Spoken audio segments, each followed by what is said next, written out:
Okay, everyone. So today I would like to present the next chapter entitled Being Learners from the Practice of English Language Teaching by Jeremy Harmer. So let's get started. Okay, first about the age factor. The age of students in front of us will be a major deciding factor in how we teach them and what we ask them to do. People of different age have different needs, competences, and cognitive skills. We might accept children of primary age to acquire as much of a foreign language through play, for example, whereas for adults, we can reasonably accept a greater use of abstract thought. There are several examples that relate to age, related to age of students as factors in considering language teaching. Okay, and then it has become fashionable to call the teenage brain a work in progress. This is because it seems that many of the outward signs of physical change that adolescents undergo are mirrored inside the brain. This outward word points out that teenagers get bored by activities that last too long or by uh, slow past paced lessons. They may have some problems with authority and have a highly developed sense of what is right and fair, and get irritated if they do not see the reason for activities. If this all sounds too negative, we need to remind ourselves that adolescents also have huge reserves of temporary energy. They often have passionate attachment to interests such as music and sport, and they are frequently deeply involved in and with the lives of their peer group.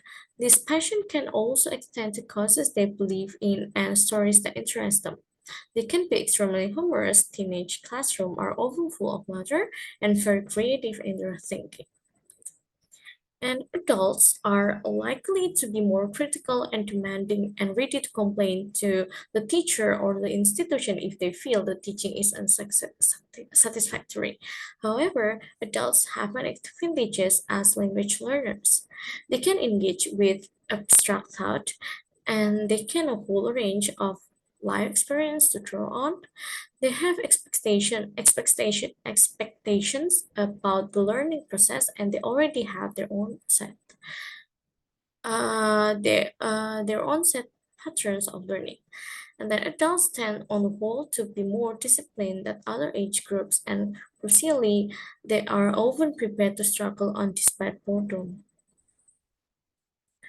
And then for learner differences, Marjorie Rosenberg suggests that spotlighting learning styles, especially when accompanied by ideas and activities, and differentiate according to learner preference can be a very supportive tool.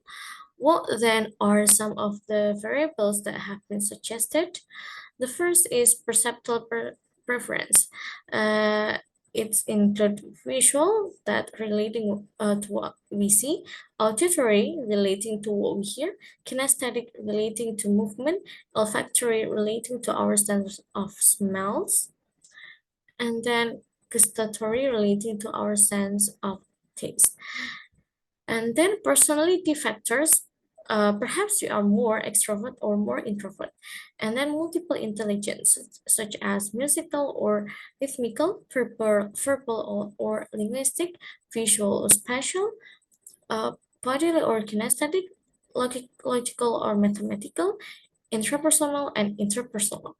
And then how we process things, uh, through field sensitive learners who prefer to get information in context and field insensitive learners who are happy to get information in the abstract. Then there are apparently inductive learners who want example first and deductive learners who prefer to start with rules and theory and then apply them to examples. And then for the motivation is a state of cognitive arousal which provokes a decision to act, as a result of which there is sustained intellectual and or physical effort so that the person can achieve some previously set goal. By Williams and Burton 1997. Writers on motivation make a difference between extrinsic and intrinsic motivation. Extrinsic motivation comes from outside the learners themselves and may, for example, be be provoked by the need or the desire to pass an exam, or by the fact that the learner has a trip to a foreign country and needs to get their language up to a communicatively efficient level. Intrinsic motivation is described as passion for learning and a sense of competence while performing challenging tasks. And the students who are intrinsically motivated are driven by a desire to succeed in class and by what happens in the lesson. And the students' attitudes are influenced by a number of people and places. Most important of these for younger learners perhaps are their family's attitude to the learning of foreign languages. The students' peers will also affect their feelings.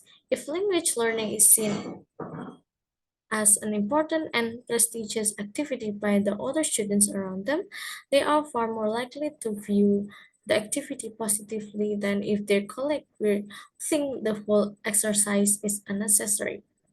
And then, what teacher can do about student motivation? The first is affect. It is so important to help students create the vision of their ideal target language self and to remind them of this as often as appropriate.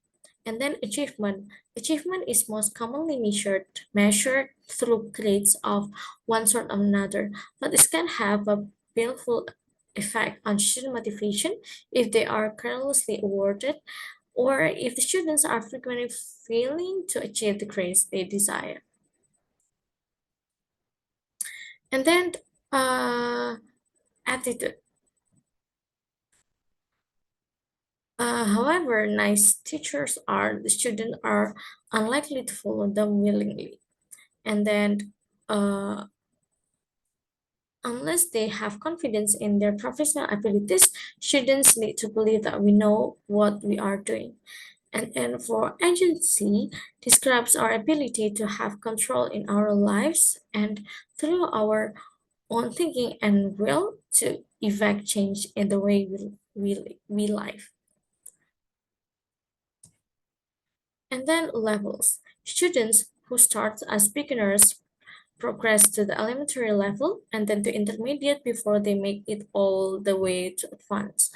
However, intermediate is usually subdivided into lower and upper intermediate, so that a student who is at a good upper intermediate level is very close to being considered as an advanced student.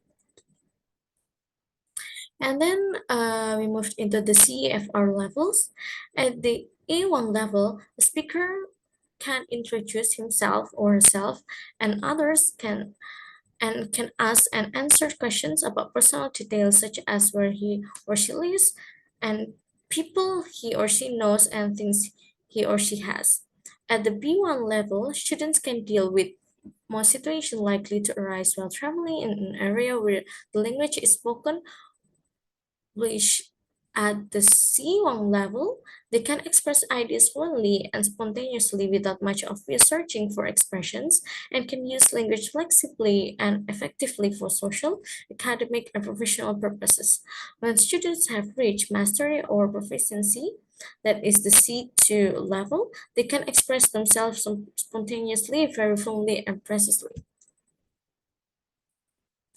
And then about the learner autonomy. And a place to start for learner training is to have students reflect on what learning means for them and on what they like and don't like, as the following examples clearly show. About the learner journals, this is reflection. Uh, this is when the reflection is a key component in learner and strategy training, and having students write journals in one way to provoke such reflection. And then strategy training. This is examples of the strategies offered included how to listen and read in different ways, and then using contextual clues and the values of organizing and grouping words, prediction, and self-monitoring, and then goals and processes. To get their students to think about their learning processes and plan their learning campaigns accordingly. One way of allowing students to rely on their own resources and learning potential and on each other is by setting tasks which ask them to take responsibility for their own learning. And then in open learning, the students are given a number of tasks to choose from and they can evaluate their own success in this task. They do the task on their own and they do as many as they think they need. One way of organizing open learning is to give the students a collection of exercise and activities and all of which they have to do, but in any order they choose. When open learning becomes institutionalized, learning institutions often create self-access centers or SACs. These are places where the students can go to study on their own. They can read books, do grammar exercise, listen to audio material, or watch video. Student helpers were different student, not the teacher, dispense advice about writing and reading tasks. This allows us as teacher to challenge our own authority by giving some of it away. And then if students if always doing what and only what they are told to do, there is very little chance for them to become truly autonomous. And Damien refers things students should have more freedom to decide on the topics that are to be decide on the topics that are to be discussed in the classroom because this, amongst other student choices, might foster a classroom culture that is more open to students, designed to explore the language and topics that do not necessarily conform to the rigid bounds of the curriculum and limited perspective of of the teachers. And for the outside the classroom, just because our students are not in the classroom, it doesn't mean that they cannot go on learning on their own. The whole point, after all, of learner autonomy and replaying or planning conversation in our head is sometimes that people often do. If we can remind our students about it and encourage them to do it in English, they will have hours of practice that they could never have in the classroom. And one of the most common types of outside the class activity is homework. Many teachers think it is a good idea because it gives the student a chance to do more study and practice than the limited hours of face-to-face class will provide.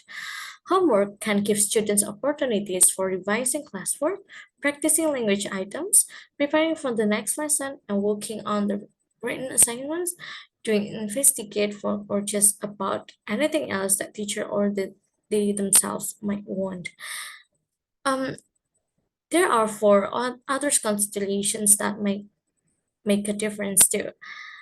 First, select engaging homework task. It is tempting to just assign a few exercise from a workbook from for student homework, and then pay more attention to the quality, not the quantity, and then compliance measures.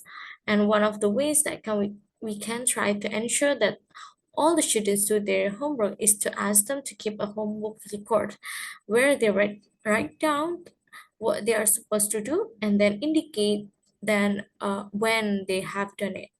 And then the last is different responses.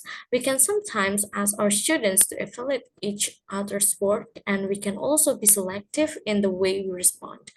We do not have to make comments about everything that the students write or say, or indeed give feedback to everyone. Okay, so that's all about chapter 5, and thank you for attention. See you.